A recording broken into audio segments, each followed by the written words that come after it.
All right, everybody. You know how we like to let you in on the official insider scoop.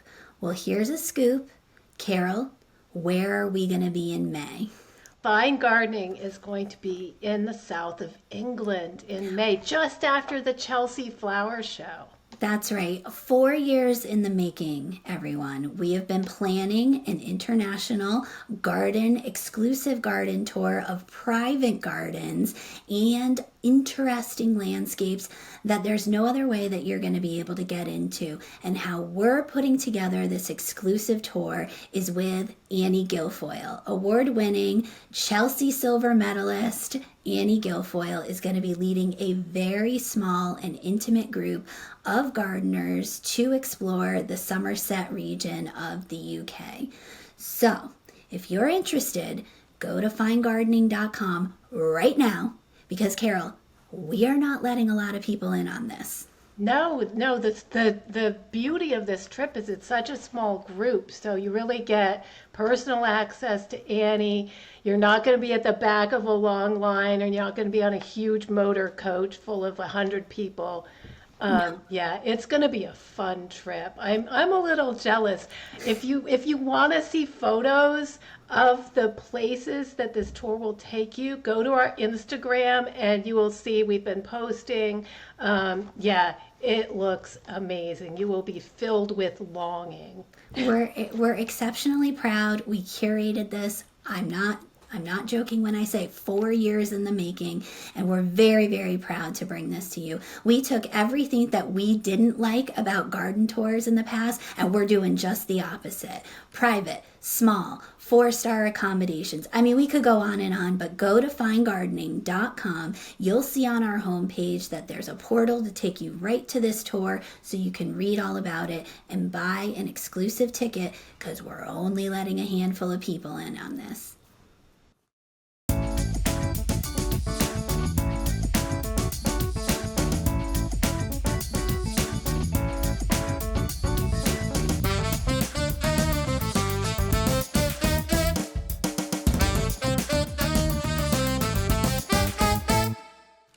Hello and welcome to another episode of Let's Argue About Plants, the podcast for people who love plants. But not always the same ones. I'm Carol Collins. I'm senior editor at Fine Gardening Magazine.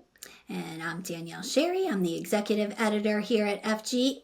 And, drum roll please, who is our third attendee today? Why, it's Christine Alexander. Well, I was thinking Christine would introduce herself. I thought she would, but I didn't hear her audio come in. Hi, Christine. I was waiting for the cue, but I got there. I'm sorry. Hi, I'm here too. Good to see you guys. Thanks for having me. Who are you, mystery voice? You're Christine. Oh, yeah, sorry. I am Christine Alexander. I am the editor of finegardening.com, and I'm so happy to be here. Even though you guys, this was very painful, only picking 3 houseplants to discuss today. This is a real problem. I have a list of things I'm going to try to mention if we don't run out of time that I also very much love. But anyway, we'll get to that later. You're going to do a speed round at the end where you just rattle off 50 houseplant names? Yes, maybe, okay. Possibly. It could happen. Well, all right. So cat's out of the bag, everyone. Our topic today is great houseplants. And personally, I found this hard because I don't do a lot of houseplants. A lot of my houseplants are plants that I grow outside that are tropical, and I pull them inside and pray that they don't die in the 4 months that they have to be inside. Carol, how about you? That's pretty much the same with me. I don't think of myself as having houseplants. I think of having plants that can't survive the winter and they need me to get through. So, and I've gotten rid of a lot of houseplants over the years too. Just, I'd rather have a few that I take good care of instead of messy mass of too many plants that I have had in the past. I mean, I like that approach. wish that I could say the same for me. I just kill them. I'm not an attentive plant mom when it comes to being inside. I just feel like I give them too much water. Well, no, let's be honest. I just never water them. Is that the problem? I just never water them and forget that they even exist on that windowsill over in the corner. But so I'm going to look to Christine to guide us through this, because we on occasion every day get on video calls and we get to see a lot of the houseplants that Christine has. You are a houseplant aficionado. I don't know that I'd go that far, but I am a person who lived in apartments and moved frequently for a pretty long time. I've only actually, like, quote unquote owned a house, right, for like a year and a half. So we would have, entire loads of plants that would need to come separately in the car, because myself and my husband are both pretty big plant people. We have kind of an inside jungle, if you will. And I would say I wouldn't, we don't baby these plants. So a lot of the ones I picked actually to discuss today are plants that will do pretty well if you're not going to be on top of them with maintenance. So, but I'm excited to hear what you guys did pick, and talk about it. Well, I want to start off with, okay, Christine, if you were to move tomorrow, what is the one house plant, and you only have room for one house plant, and it's going in the car, because you got kids and cats and one house plant. What is that one house plant that was the first one that you put on your list? Right. Well, I was gonna say, because it's not like a super exciting variety, but it's my peace lily, because she's been everywhere with me, and she's gone through so much, and she's just always happy and green, and she doesn't care, and like she lived in the bathroom with no sunlight for a couple of years, guys, and she still just did her best and flowered. And so I'm a big peace lily fan. I know that's not the most exciting pick, but they're so beautiful. And so this is spathiphyllum, and the I guess species I have is called, what is it, Willisii or Wallisii. Okay. So it's a smaller, it only grows to about 3 feet. And I'm assuming most people are familiar with peace lilies. But if you're not, they typically you find them in Central South America. So it definitely is an indoor plant. You can take them out in summer if you want, when it's more temperate, but honestly, you kind of don't want to, because they'll get burned. Like, we're talking, it's almost the opposite problem I have from you guys, where you need to bring plants in for winter. I want to bring my house plants out for summer, but like some of them just don't do that well with heat and direct sunlight, and you really have to be careful where you place them. And the peace lily is definitely one of those where it doesn't necessarily want or like direct light, so it makes it a really ideal indoor plant. So it has beautiful kind of arcing lance-shaped leaves. It's very lush and tropical. And different varieties can grow to different sizes. There's one called Sensation that can get up to 5 feet tall, and it's very large. And mine is kind of tapping out around 2 or 3 feet.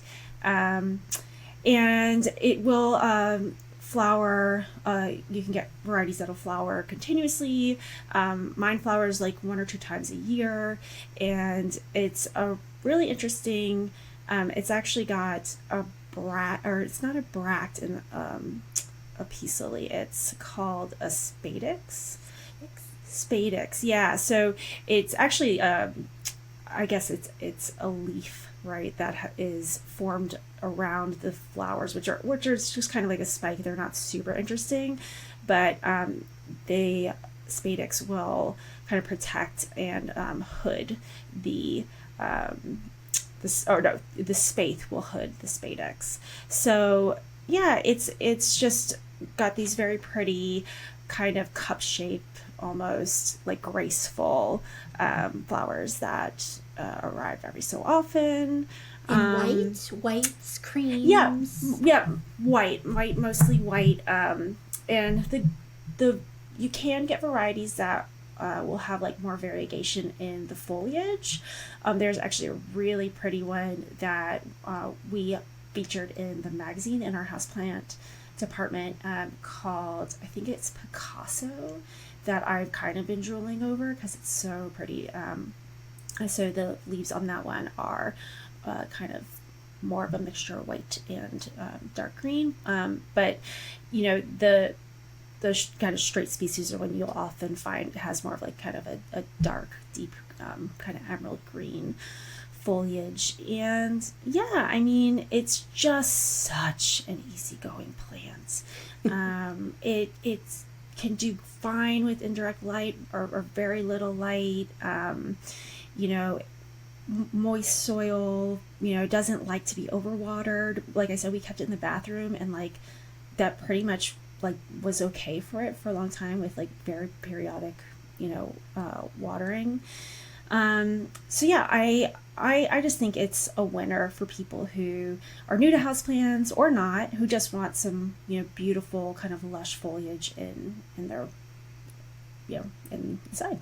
That's such a great, honestly, for a lot of houseplants who, you know, like a consistent humidity, that those of us in northern locations, that as soon as we turn on the heat in our homes for fall, winter, sometimes spring, it gets really dry. And I know, you know, I struggle with the plants that I do bring in getting enough moisture. So stick them in the bathroom. That's like instant humidity situation, and it mitigates that hurdle that we have in these colder climates with plants that like a little bit more humidity, for sure.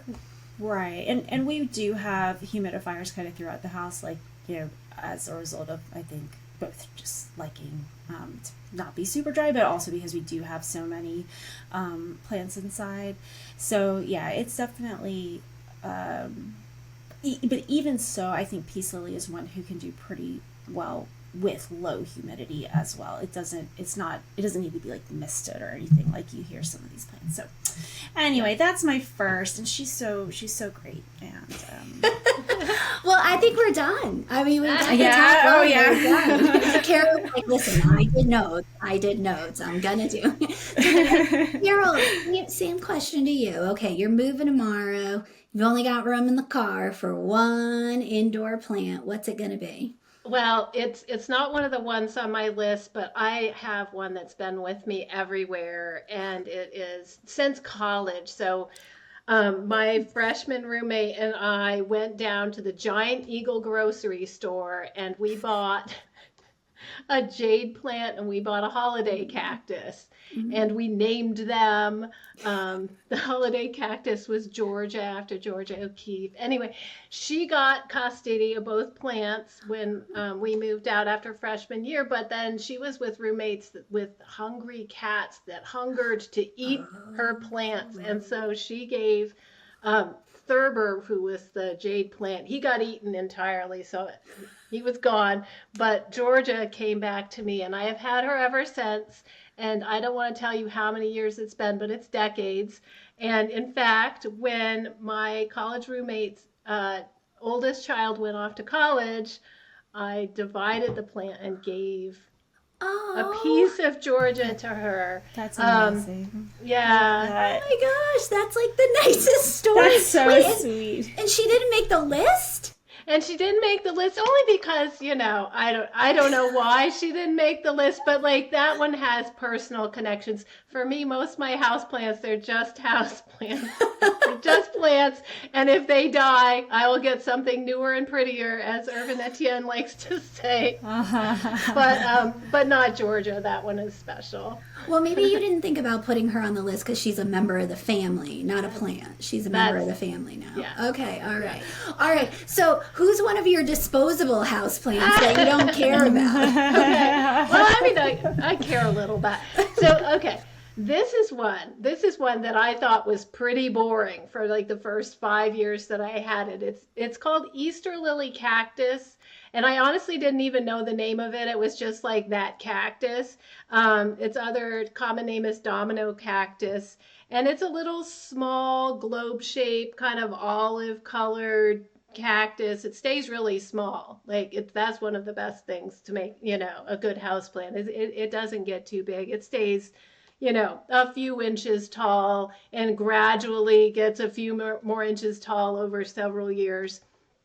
Right. So it's got these little tufts. It doesn't really have spines, but it has these little tufts. So it's on the outside of it, running from the bottom to the top, are these ridges, and along the ridges, evenly spaced, are little tufts of fluff. And sometimes I think there'll be maybe a little spine in there, but otherwise mostly spineless. And after I'd had this cactus, and I move it out into this full sun every summer, it is, drought tolerant, heat tolerant. I sort of stage it out like all your house plants. You don't want to just stick them in full sun on day one, but after about a week, it can be in full sun all summer, no problem. So I've been doing this for years. One summer, the little fluffy tufts, one of them started getting bigger. And it grew, and it made like this weird bud, kind of looked like a baby bird. It's like got black hairs growing out of it. It's kind of weird looking, pointy. And then a couple days pass, and I go out, and there's a limp, like white thing like hanging there. And I said to my husband, was there a flower? Because he walks by this every single day. And he goes, oh, yeah, I was wondering if that's weird. I didn't think that ever flowered. I missed the flower. The first time it ever flowered, I missed the flower. Turns out this is a night blooming cactus. Oh, okay, all right. Yeah, so its botanical name is Echinopsis subdenudata. Okay. And, Echinopsis, I think, it refers to hedgehogs. I think it's, the spines. Sometimes it's called a hedgehog cactus. Sometimes domino cactus, because those little poofs are kind of regularly spaced. I guess that's why it's domino cactus, or Easter lily cactus. And the blooms look like Easter lilies. Oh, are they fragrant? And they are fragrant, and they open for one day only, and they start at night, and then after a few hours in the sun, they will close, and that is it until the next year. Although this year, this was the second year it bloomed, I did see it, and if you saw my camera roll from that day in July, it's just like all that white flower in its various angles. There were some little pollinators that came, like a little fly got kind of trapped down, and it has inside the throat of this big white hollow flower that looks like an Easter lily. There are little like pollen stamens, I guess you call them. And those stamens make it hard for a pollinator that gets in to get back out without a little struggle. And I think that's how it spreads its pollen. Super cool. It was so cool. Yeah. So clearly we're going to see photos from at least 52 photos on the show notes. Everyone, you know the drill. We tell you this every time. Please do not write down plant names while you're driving and listening to this. Go to finegardening.com, click on that podcast tab, because in these show notes, we're going to show you pictures, and we're going to have all sorts of plant names for you to write down. And Christine, you dropped that peace lily. Let's drop that peace lily article link in there too. Oh, That'd I will. be great.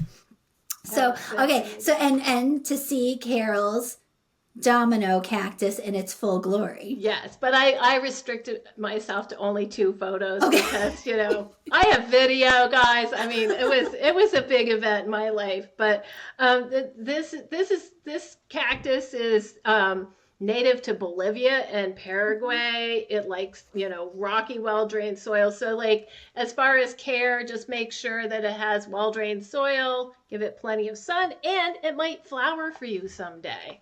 That is so cool. That is so Carol, where does it hang out when it's inside the house during the colder months? Full It sun? full sun, well, just as close to a window as you can get it. Okay. Um, and you want, yeah, I think for most house plants, except for like the peace lily, which is fine with indirect sun, but if it's something that likes full sun in real life, you really like a foot or two away from the window is too much, Yeah. right? You really want it almost up against the glass because the amount of UV light, or it doesn't even get UV light, but the amount of light that it gets drops precipitously the further away from the sun, the window that it gets. And even just through the window, how our windows are now double Hmm. paned and all of that, and little curtain, Yeah. whatever. Yeah, very exponentially less. But that is so cool. That, and the fact that it's fragrant too. I mean, bonus. Well, I'm glad that your husband redeemed himself, because what if it didn't flower in year two? I mean, I feel like that's grounds for divorce right there. That I you don't. don't. I was pretty disappointed, but I had to let him slide. He's not a plant person. He was just like, oh, that's funny. Man, You know? it'd be like the equivalent you got to tell them of, like, a new power tool being on the side of the road, and you were like, man, no big deal. Oh my goodness. All right, so, well, I'm gonna hop on the bandwagon for a heartstring houseplant, because we know I'm not big on houseplants, but my career, quote unquote, as a teenager started out working in the tropical house of a garden center. So the tropical house is the houseplant house, and that was my very first job when I was 14 years old, was to water the tropicals houseplants at Salem Country Gardens in the middle of Podunk, Connecticut. And I had to learn to like houseplants, or at least how not to kill them. And the first houseplant that I just remember thinking, that is so stinking cool, is goldfish plant. So that's Nemaranthus gregarious, and it looks like goldfish. The blooms actually look like goldfish. So it's these long, almost succulent like stems. You'll often see this houseplant in a hanging basket form, because it only gets to be about 6 to 8 inches tall, but then it kind of has a weeping habit that can go maybe a foot and a half to 2 feet in every direction. Um, Dark green, emerald green leaves that are a little pointed on the end, up and down the stems, opposite arrangement. And then at the tips of every single one of those branches, almost constantly, this is a constant bloomer, are these little golden orange pouches with like a little kissy face on the end of them. I have a photo on the show notes, and they look like little goldfish. It's the cutest stinking thing in the world. And of course, we do lead field trips of the local school kids when they would come during the winter months, because there's nowhere else to go in Connecticut in the winter months with the preschool and kindergartners. So they'd come to the greenhouse, and I'd point them out, and they could, push on the little goldfish, and it made the little like end kind of do the fishy face on it. I mean, such a cool plant, so engaging, super, super easy. It is a low, partial sun, low light house plant. Needs about maybe 4 to 6 hours of filtered sunlight. So, you can have this in a lower light area. It does like consistent moisture. So it should be one that, you stick your finger in. And if the soil feels dry, that's when you have to give it a little bit of water. This, I had to research it, because honestly, I didn't know the botanical name, because of never looked it up. Always knew it as goldfish plant. Knew nothing really about this plant other than, my one-off experience as a teenager. But it was awarded the RHS Garden Plant of Merit. So yeah, apparently a while ago, a very long time ago. But yeah, so it was that cool.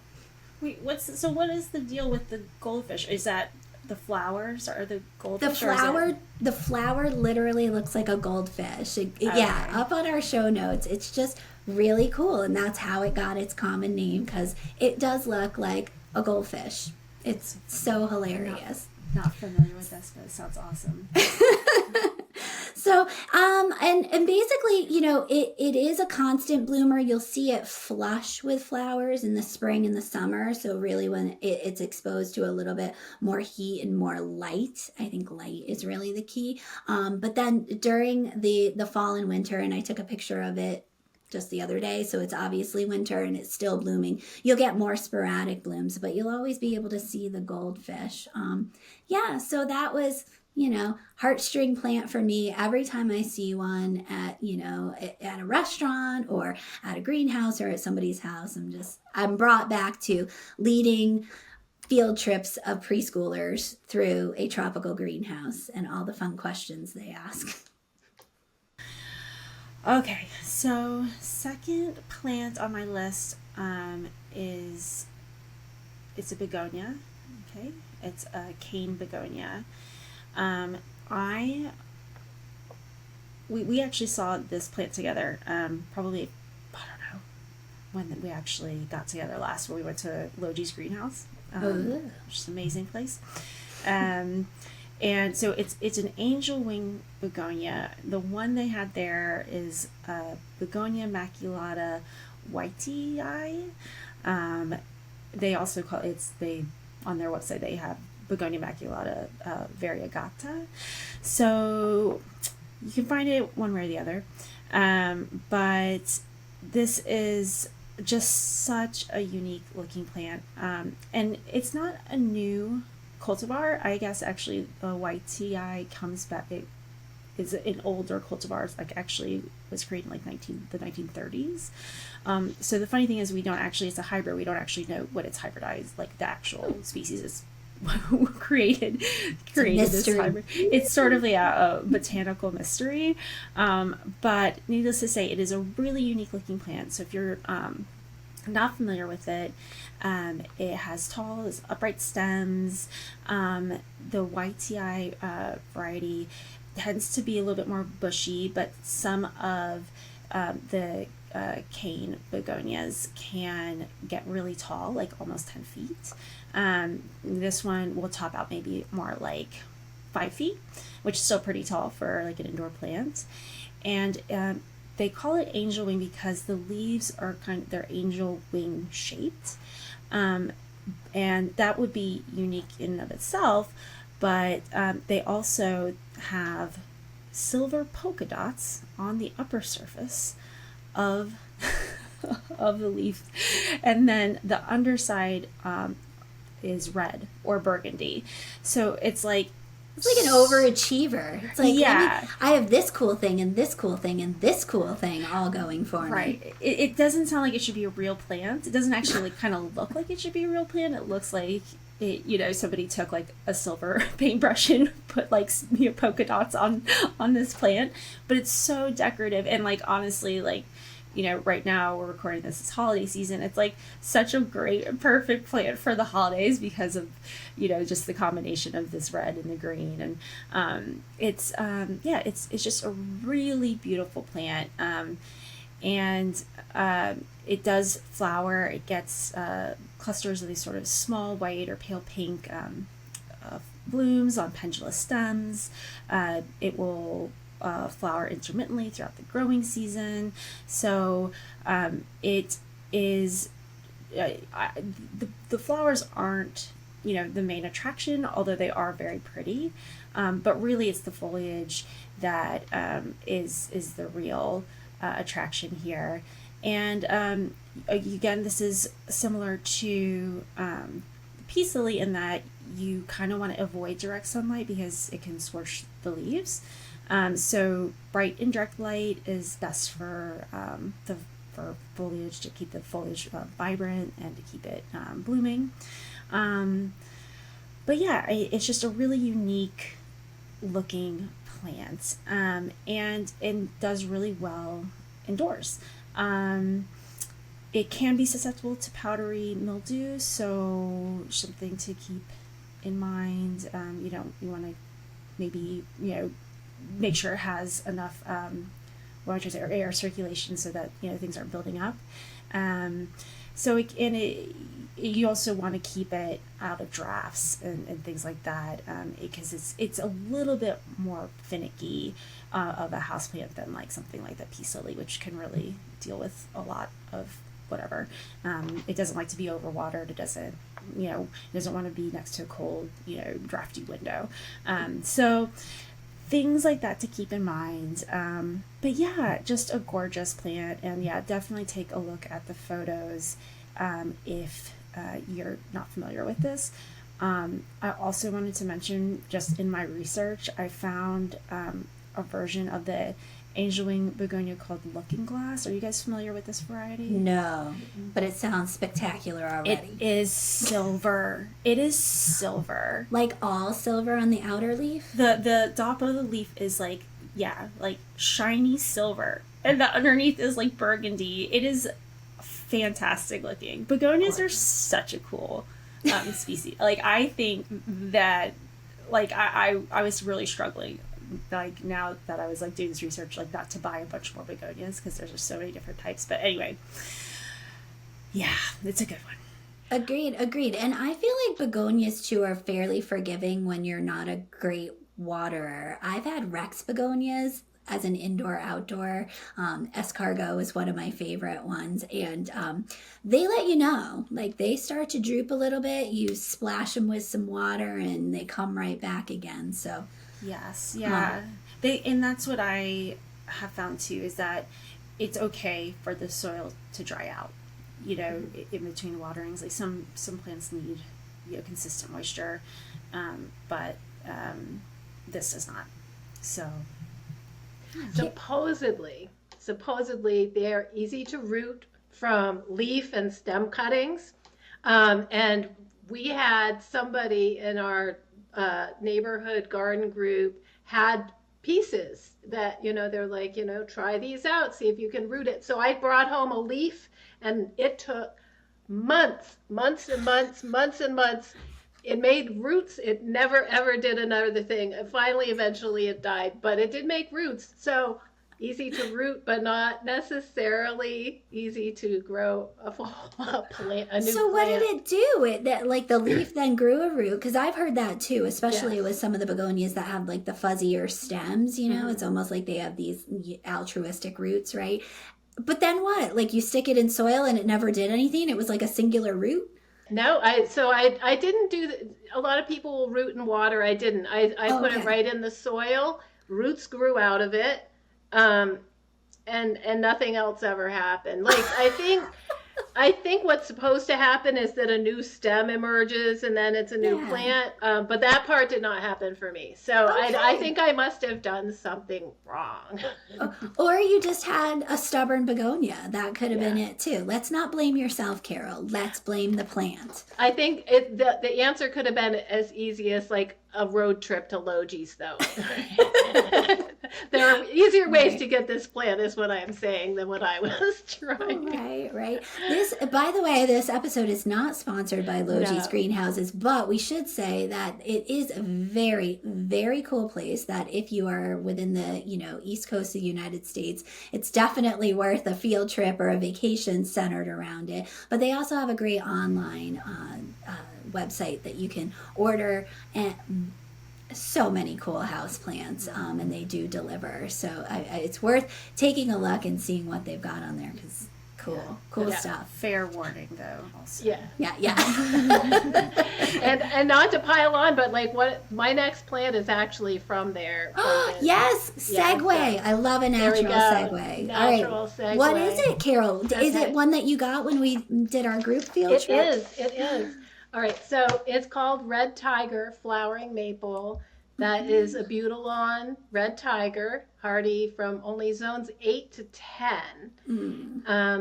And this is, flowering maples come in all kind of sizes. This is a fairly compact one, so it stays generally about 4 feet tall and 3 feet wide. Although the one they have, the sort of parent plant that they have at Logi's, is much bigger. It's more like 8 feet tall and 8 or 10 feet wide. Many stems.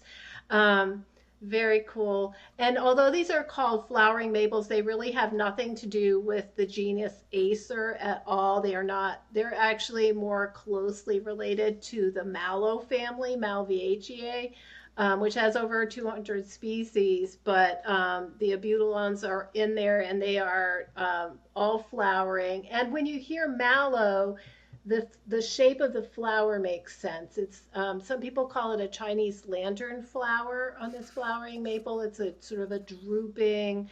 The petals are not fused together, but they overlap to make almost like a pendulous lantern shape. Hmm. And red tiger, the petal is like a soft golden yellow with these like bright red streaks. Oof. And photo and show notes. It does this for me in winter, but I guess some people it will flower almost year round. Um, Wait, so so it flowers for you in winter? in winter, after I've brought it inside, That's um, amazing. like late fall to early winter, yes, Oh my goodness. That's like when we need a dose of color. exactly. How Yes. big is yours, Carol? Mine is probably, I would say, from the, it's in a tall container, but from the ground, if you call it that, in the container, 4 feet maybe. And so if you go on the Logi's website, Byron Martin has done a whole video about this plant. And he said, like, he was pointing to their plant and he said, you can cut this down to like 2 feet above the ground. And within weeks, it will send up new shoots. It's just, it's very vigorous. When it's in its natural habitat, it can actually it can tolerate freezing temperatures. So it's not as tropical as some people might think of it as being, although it is the species are native to the tropics. But you can grow it outside in like the Pacific Northwest. It can take an occasional freeze down to like 20 degrees. But if you're in a place where it's consistently getting below 15 degrees in the winter, you can't grow it outside. You got to bring it inside. But yeah, for me, I grow it outdoors from like May until October, bring it in, and then that's when it starts to flower for me. And it's a deciduous plant, but it won't drop all of its leaves at once. It will tend to shed leaves after I bring it in, and then the flowers start. Byron Martin says in his video that this is a heavy feeder, and maybe that's why I'm not getting as many flowers or as long a flowering period as I could. So I might try feeding it year round rather than just in the summer, or let's be honest, like twice a year, which is what I have been doing, maybe a little more often than that, and I'd be getting more flowers. It doesn't like extreme heat. So even if you're in southern Florida, if you're in the Southwest, you probably need to keep it indoors because it likes it cool and it likes it sunny. So again, this is one that I keep it right as close to a window as possible in the winter, and that seems to be enough for it. You can, prune it mercilessly. It doesn't mind. And if the leaves get ratty, just like cut those parts off, it'll grow new parts. So easy care, cool plant. I love it. Carol, when you have it outside, is it kind of like part of like a container array that you have? Do you use it kind of as a backdrop plant? Because it's not flowering, obviously, during spring, summer when you move it out. Yeah, I mean, in the summer when I move my plants out, I try to keep the ones with the same needs all together. So it does end up being a little bit of a container array, but it's like everybody who doesn't want full blazing sun all day, but does need, a fair amount of sun. That's the group that this one is in for me outdoors. Nice, nice. That's a good little tip. A little tip and trick. Keep them together. If you've got heavy feeders or ones that need water constantly, keep those guys together so you're not running around for hours on end trying to give everybody what they need in containers. That's Absolutely. awesome. I'm so excited that 2 plants from the Logis field trip survived to make a podcast episode. That's amazing. Right. Mine didn't. I was going to say, well, who are you bringing from the I am not. trip? I am not. Oh no, I shouldn't say that. You know what? I've already mentioned Rex begonias. I did get it wasn't escargot, but I did get a Rex begonia that has made it through a couple of seasons now. Who knew? Was it Jurassic Swirl? It looks a lot like it. I don't know. I know. Those are so cool. I don't know. I'll have to. I'll post a mystery picture maybe when we put up this podcast on the Instagram, and maybe somebody can tell me what the name of this begonia is. All right. Well, so Christine, so funny that you leaned into peace lilies, which you were like, it's the most common ever, but it's a great plant.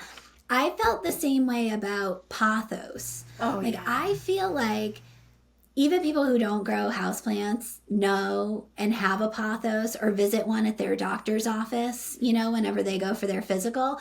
Pothos is just a ubiquitous houseplant, and I feel like it deserves to get some love because the reason it's so ubiquitous is it's easy to grow. It's a fairly, short plant. It only gets maybe 6 to 8 inches tall. It has these beautiful, maybe, I don't know, small baby-sized hand-shaped leaves that are kind of into a little, it's got a little tip at the end of it, a little spiky tip. But 2 weekends ago, I was picking some things up at a local garden center, and I saw this cultivar that was not labeled correctly, but thank you, Google Images. I figured out what it was, and it was called Pearls and Jade Pothos. Have you guys seen this? I guess it's a fairly new cultivar. Okay, it was a gray-green leaf, which normally pothos is straight up green with a little splash of yellow. This one is splashed with beautiful cream colored white edges. Then it looks like somebody splatter painted kind of a blue-green effect on the edges where it's white. So it's this crazy, insanely variegated mottled foliage, but just as robust and beefy as you would expect from a pothos. I mean, they can trail up to 6 feet. So this is a vining plant in its natural environment. You go to Costa Rica, you go to some of the tropics where, it's more indigenous too. You'll see these climbing up very aggressively up a lot of the trees in that area, but very easy to trim back. And then you'll have babies, because talk about easy to root. Pothos at every single leaf intersection in the axil of the leaf is an altruistic root. So you can stick that right into soil, water, whatever, and it roots again and you have baby pothos. So easy to trim, but I was just so enamored with this beautiful variegation and color contrast that I thought, oh, this is really neat. So this is Eperinum aureum, which I feel like the species name aureum is a misnomer because all I think is like gold and, yellow. I don't know why, but it's not. It's white, a little bit of bluey green and grays. Very, very, very ethereal almost looking. This is a plant that would do well in the bathroom because it loves high humidity. So probably not in my house. But that's so. I almost did pothos too, but I didn't. But we have just in terms of like how easy it is to grow and reroot. We have, as you guys know, the listeners will now know, a lot of fish tanks. We have many fish tanks, and we have probably a pothos coming out of each fish tank, because anytime we cut a piece back or if something falls off, my husband will just put it in the fish tank and it'll grow roots and like it's so happy in an aquatic environment. So yeah, it's like these trailing pothos like hanging over these fish tanks all over the place. It sounds prettier than it looks because everything's a mess. But yeah, it is. It is a cool plant. It's popular for a reason, right? Yeah, totally. And I mean, I think that you've basically covered its soil needs. It needs to stay moist. This is a plant that you need to keep moist. In our old offices, we had a plant nanny, and most of the plants that were in our old office were pothos, and it was hilarious because I kept thinking, she's watering the pothos again, but it was the healthiest pothos on the face of the planet. So apparently pothos need water and like water. So if you're a good waterer, this is a good plant for you. And a well-balanced fertilizer. This is a plant that definitely wants to get a dose probably every other month of a well-balanced fertilizer if you've got it. Or stick it in a fish tank because the fish's natural excrement cycle will feed that. It will feed that plant very well. But that is true. But I loved this pearls and jades so much that this comes out after the holiday season, but someone in my family is getting this as a holiday gift because it was just so pretty. I knew I'd kill it, but I knew somebody else who would be able to take care of it. And bright filtered light. This is one that wants a little bit more brightness to it, not direct sunlight, much like our friend the peace lily. It would definitely burn out in a bright sunlight situation. So this is somebody who just wants to hang out in a nice, moist bathroom environment and just brighten up your day. All right, we are rounding out this episode. We decided because there's 3 of us, we're all going to do 3 plants instead of 4 plants, so this didn't go on for 3.5 hours, which this is fun. I would have been okay with that, but the listeners, we got to think of the listeners.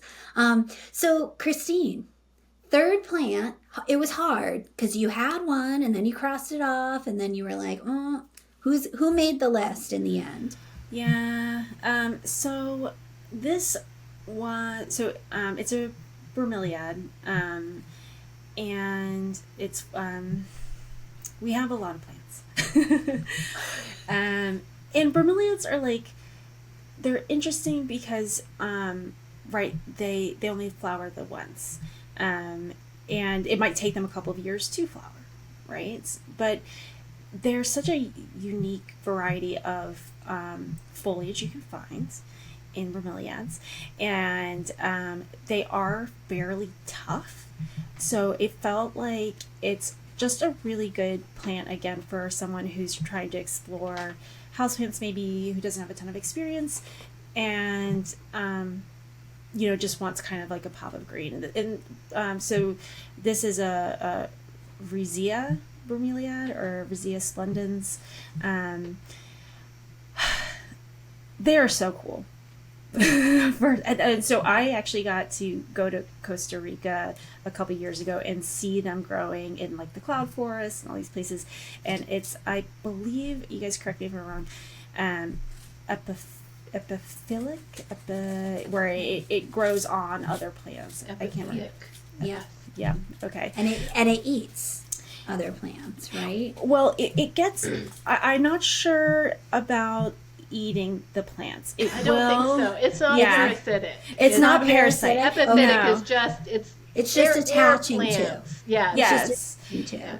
Yeah. Okay. It just attaches itself. So I think anyway. Well, so yeah, but this is a tank bromeliad. So it ranges its foliage in sort of a rosette, and the leaves themselves are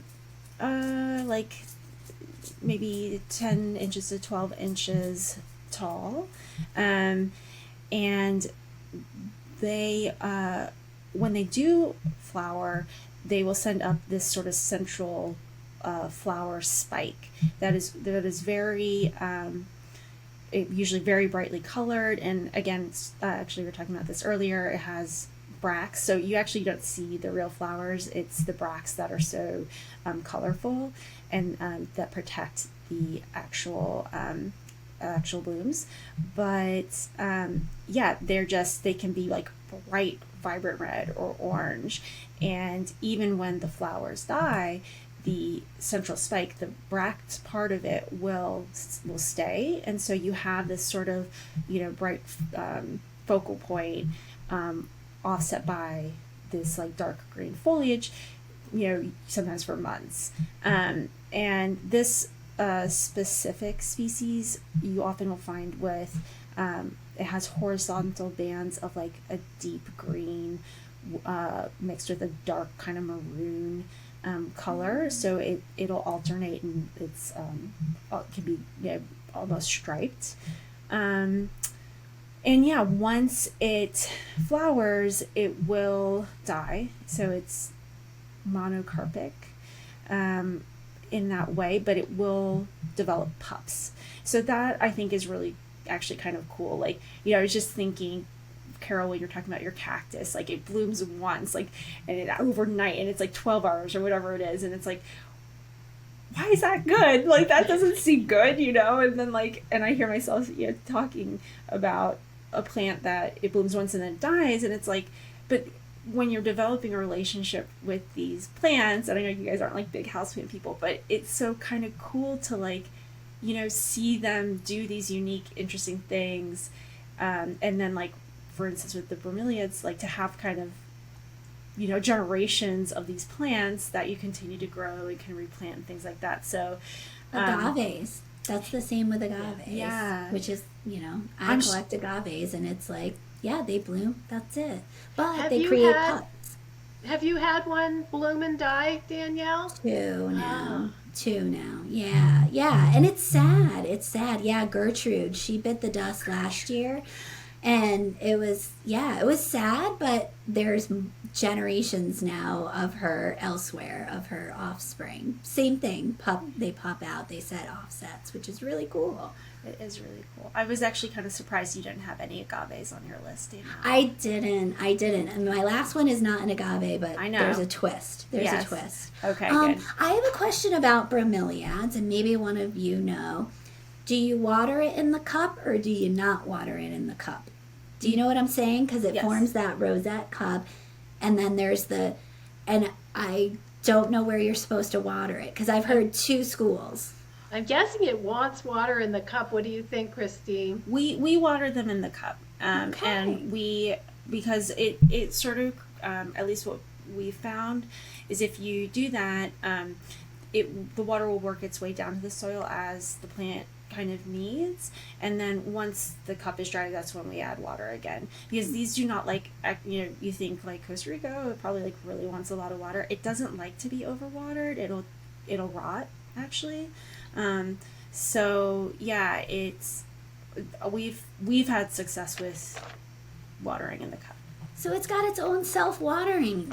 Yeah, it has its own little device. Tank. Yeah, that's like that's how they call it. The tank, I think, is actually holding water for the plant, and it is a big part of like the ecosystem in areas where it grows, like because it provides water and sustenance to whatever pollinators and little lizards and who knows what else. Yeah, can't you just like see little tree frogs like hanging out in there like it's a little hot tub or whatever? Oh I can see that. I totally would if I was.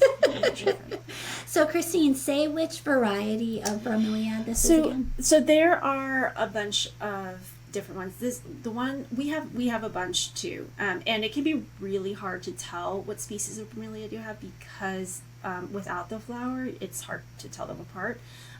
So the one I was talking about was the Breesia. Some of them do rebloom. I can't remember off the top of my head which ones do, but I'm sure you can find that information. We mostly, so actually like the combination of the three plants I chose, I think is really nice. So I don't know, it's like the bromeliad will get to like maybe 2 feet tall when you have the spike, and then if you have the begonia, like it's kind of this statuesque thing, and then you have your peace lily, sort of this like more of a, I don't know, whatever, like shrubby little bush. The filler. Little The filler. Yeah. The Yes. filler, right? Exactly. Yeah. Something like that. Anyway, Cool. so yeah. Very cool. All right. Well, we're learning about frog hot tubs and self-watering cups and single bloomed cactuses and husbands that almost got divorced. What else have you got for us here on this podcast, Carol? Well, I have one that's got a funny common name. Yes. It's so I've often heard this one called purple velvet plant, but some people call it purple passion vine, and it's not a passiflora. It's not a Okay. pass passion flower. It's passion vine. So, but I call it velvet plant because I think purple passion vine just sounds a little too out there. Um, What do you think it sounds like? Like a trashy romance novel? yeah, Character. yeah, totally. It's just like I don't know about this passion, people, but it is very, very pretty. Okay. So the species name is Gynura ar. I got to get a running start on this one. Gynura aurantiaca, I think. Arentiaca. Okay. Aurantiaca. Zones 10 to 12. And this is another one that comes from the tropics. So, humid tropics of Southeast Asia, Java, Sumatra, jungle. And it's an herbaceous perennial. It's in the Asteraceae family, which, like Huh. asters and like so many other plants that we're super familiar with. Um, and the flowers do look like kind of a big aster flower. They're yellow, they're sort of tufty, they go fluffy when they go by, like almost like dandelion fluff or asters. It doesn't flower very often, though. It will flower in fall, and especially if you have it outside, in the shade outside, and not, I think it can take, a lot of light if it's inside, but once it's outside, full shade. Um, but the draw and the reason it's purple velvet and purple passion vine is the stems and the leaves are covered with these fine, like vibrant purple hairs. So it is like it's got a velvety touch. It's got a cool leaf shape. The leaves are like a big ivy leaf, I guess, if you Okay. think about the shape of a traditional ilex, that with the reverse scalloped edge and little Like a points duck foot? on it. A little bit. Okay. If ducks had very long, skinny feet. And it's kind of got a sprawling habit, so it will get maybe 1 foot tall before it sort of starts going horizontal, and individual branches can get like 2-3 feet long, but they want to kind of go sideways or down. So this is a good one to put in a hanging basket or in a mixed container. This would be like your spiller going over the edge. Um, and I saw this. I was on a family trip to the Phipps Conservatory in Pittsburgh, and it was in their glass house. And I was like, oh, that is really cool. And my sister-in-law, who's into prints and loves everything purple, was like, oh, yeah, that is really cool. So then when I saw it at my local nursery in the houseplant section, a 4-inch pot, I had to have it. And now I have it. So I'd say this is the newest one that I have bought recently. I usually do not voluntarily buy houseplants. But its first life, was it outside? Did you have it as a spiller in a container, or has it always lived on its own? So it went outside for the first summer and came back in the first winter. It's been in and out for 2 cycles now, and when it flowers, it's like after a full summer outside, and it makes a couple flowers. I've seen stuff online that those flowers are supposed to be foul smelling. I didn't notice that, Okay. All but right.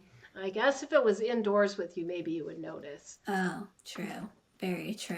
So it's an independent lady. It's in its own Yes. container. You didn't use it as a spiller on the edge, but you said you can see it being used in that application quite nicely. I think it would work great in a mixed container. But for me, I do have some mixed containers, but most of my plants get their own pots. Nice, nice. And now it will forever be known as Prince Plant. Right. Prince. Yeah, The artist formerly known as that's Prince. right. That's right. R.I.P. All right, I'm gonna bring it on home. No, I didn't pick an agave because these listeners, after however many years of this podcast has been around, are sick of me talking about my agaves. You guys are sick of me talking about agaves. So Never. No, I I was am. curious. I'm Okay, sick of it. I'm sick of it. Well, listen. Here's the crux with agaves though. You get green, you get blue, you get white, you get gold. That's about it. So then I got sucked into the mangave craze, I'm just going to say, which is agave manfreda crosses. So it's an intergenus hybrid, which is, very not very common. And it takes the best attributes of both. So Manfredas tend to be a little more colorful. They have pinks, they have purples, they have interesting chocolates. So most of the mangaves are also spikeless, which my husband appreciates because at the end of the season, when he's dressed in full chaps and oven mitts and helping me move all of my agaves inside, he's now asking me why we can't just have a mangave collection instead, because they are pretty much spikeless, or some of them do have some ribbing on the outside of the leaves, but they are nothing like agave spikes, which will require you to get multiple tetanus shots. I decided to pick snow leopard, is one that I had gotten a couple of years ago, and that's zones 9 to 11. And the only reason I bring up zones, my prior two plants, which I don't think I mentioned, are zones 10, 11, 12, in that range. I mean, they are definitely true tropicals, but mangaves, if you're in zones 8B to 9, you can probably get away with overwintering these outside if you wanted to. I cannot, so it comes inside. And snow leopard's beautiful. It has these long, strappy Kelly green leaves, and on the outside edge of each one of those, probably 12 to 14-inch strappy leaves, is a white stripe, and followed by a pink stripe. And towards the center, it is splatter painted. I feel like we're back in the 80s. This is the second plant I'm talking about with splatter paint. It's splatter painted with some purple dots. So that's where you get that snow leopard effect going on. It's a Technicolor dream. It's so weird and cool and amazing, and I just love it, especially in and amongst agaves, which tend into the blues and the golds only. This sticks out not like a sore thumb, like a beautiful gem. She's really, really beautiful, like a leopard with spots. Full sun for me. Let me be clear about this. Full sun for me. We live in the East Coast. We're not getting direct sun like you all would get down in the South or in the Southwest or in the Southeast even. In those areas, you're going to want to give this a bit more shade. That's the Manfreda in this cross, because Manfredas really do like kind of a filtered sun or a less harsh full sun. So don't be thinking that, mangaves can tolerate the same conditions as agaves, which will take that full sun all day long, put them out in the desert and they're happy. So in my little display where I get some shade towards the end of the day, that's where the Manfredas are the most happy. I will say prone to scale. That is the one thing I just need to bring up. And, we haven't gone really into the pests that can come along with houseplants, but it's a fact. It happens. You just have to be diligent about checking out your plants, looking for mealybug, scale, sometimes fungus gnats, powdery mildew, Christine mentioned earlier. This is something that's just due diligence that you just have to kind of grin and bear it and try to keep things as clean as you possibly can. And don't overwater, use a good potting soil mix, all these standards that we have for our outdoor plants. You really should take that mentality inside as well. So, when I get the scale, which I will, I take a little Q-tip and a little rubbing alcohol, and I literally just kind of scrape off those kind of scale-like protrusions that are up and down the stems. I do take care of that, and it's never been enough of an issue to cause my mangave any issues. But I love snow leopard. She's beautiful. She's downstairs, and my goodness, I hope she makes it through another winter in my house of houseplant death. How big do you, or maybe it depends, but how big do mangaves get? Yeah, it depends on the variety, but snow leopard gets to be about 16 to 18 inches tall and about as wide. Right now, mine is only maybe a foot by a foot, but like with agaves, they will expand with as much room as you give them in a given container. So I have it in pretty much a tight cylindrical container, so I have a feeling that's what's really inhibited its height and size. And do you know, are they monocarpic, or can they survive after blooming?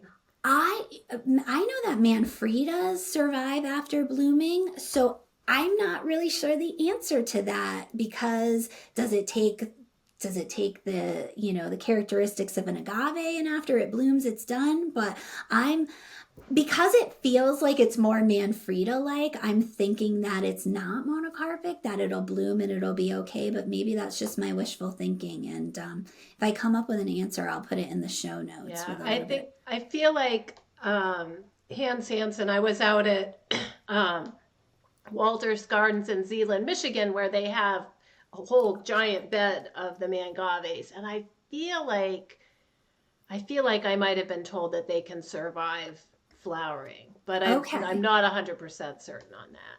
Yeah, my unscientific brain says because it has so much more of the characteristics of a Manfreda than an agave, really, that's it. But maybe that's my wishful thinking. And it might vary from specimen to specimen, and it might vary from species, species to species, or cultivar to cultivar. Yeah, absolutely. But you know what? Here's the thing with, even the bromeliads. So you get a good 5, 6, 8. My agave was 12 years old, and then it flowered. That's a good run. I'm sorry to say it, but that's a really good run. That's probably longer than my coffee mugs run. So I think that that's worth it. We've had lots of plants that did not make it that long. Right? Yeah. So. Exactly. All right. Well, is that a good place to leave it?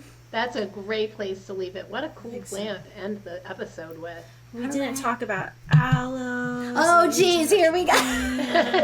We didn't talk about any of the, Swiss cheese plants. Well, stay tuned for the after show where Christine lists off 5,000 other houseplant names. Thanks, everybody.